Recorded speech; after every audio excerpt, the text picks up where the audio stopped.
Hello, welcome to the Emirates Stadium. We'll keep this brief. A 4-0 defeat for Norwich. A horrible night. Can just see Daniel Farke walking out of the tunnel in front of us here to talk to the media, and not looking a happy man at all. Actually, the rain has just started falling as well, just to rub it in, but a horrible night for Norwich. We arrived here knowing that it wasn't really going to be defining for the season. You come to Arsenal not necessarily expecting to get anything. Norwich haven't won here since 1992, of course, but a 4-0 defeat, not the first one they've had here either, and two of the goals heavily contributed to by Norwich players. Just the one change tonight. Tom Trybull came into midfield as expected, with Tim Closer suspended, Alex Tettey at the back, and Trybull was culpable to some degree for the second goal, so he was one of three players taken off at half time. But the game sadly turned 31st minute. Tim Krul made we've all said how great he's been this season. He's been Norwich's best player, will probably win player of the season. Let me just pull that mask up a little bit, and said in the Six Things after Saturday's FA Cup game against Manchester United that he should win player of the season, but he tried to sort of dummy a kick to throw off Pierre-Emerick Aubameyang, which probably isn't the wisest thing to do. He didn't need to do it either.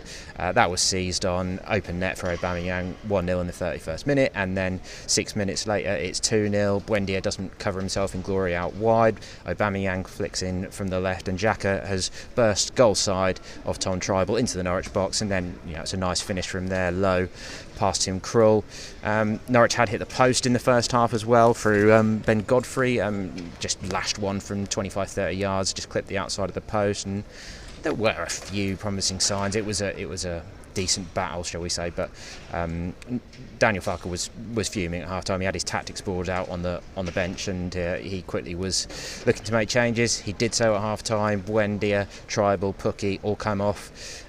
Adam Eder, Josip Dermich, Onel Hernandez all came on, and initially did add a fair bit of impetus for Norwich. Eder tested Emiliano Martinez with a decent shot.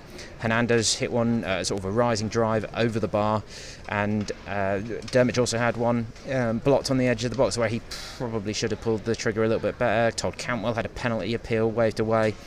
But then just another bizarre moment, shooting yourselves in the foot sort of moment. Dermich holds up a throw-in and then tries to pass backwards into the Norwich box and just plays in Aubameyang on goal, and that's his 19th goal in the Premier League this season. He's a master marksman, worth a heck of a lot of money, and he slotted it past Tim Krul with ease, as you'd expect. Then finally Cedric Suarez came on, Southampton loanee. Within 3 minutes he had a corner had been cleared as far as him on the edge of the box, and he just lashed it into the bottom right corner. Krul unsighted, little chance, 4-0, game over.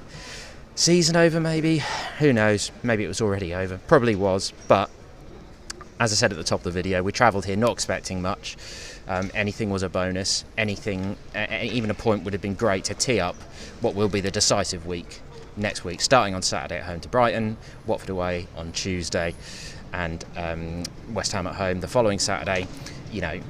Clearly, if they win those three games, they are well back in it, regardless of what's happened here tonight and how grim this is, and how much they all want to get home, and how much Daniel Farke has probably just absolutely torn into them. But as we stand, still, Bournemouth lost tonight at Newcastle, and the other game, which I think is involving Watford, hasn't kicked off yet. Let me just pull that up in front of me to double check I've got that right. But as I say, West Ham are the other team that played tonight at home to Chelsea, and Bournemouth lost 4-1 at home to Newcastle. So it is still ridiculously alive, but on the back of this, you can't really have much hope. They would now be proving everybody wrong if they turned it around from here. So, as I say, let's keep it short and sweet tonight. I'm sure you don't want to watch a lengthy video verdict after a 4-0 defeat. The first away game in 4 months. We were looking forward to the trip so much, especially coming to this lovely stadium, but once again, an empty 60,000 seater stadium. Who wants that? And unfortunately, Norwich will just be desperate to get back to Norfolk tonight. Thank you very much for watching. Let us know what you thought in the comments below, and head to pinker.com for all the reaction and analysis.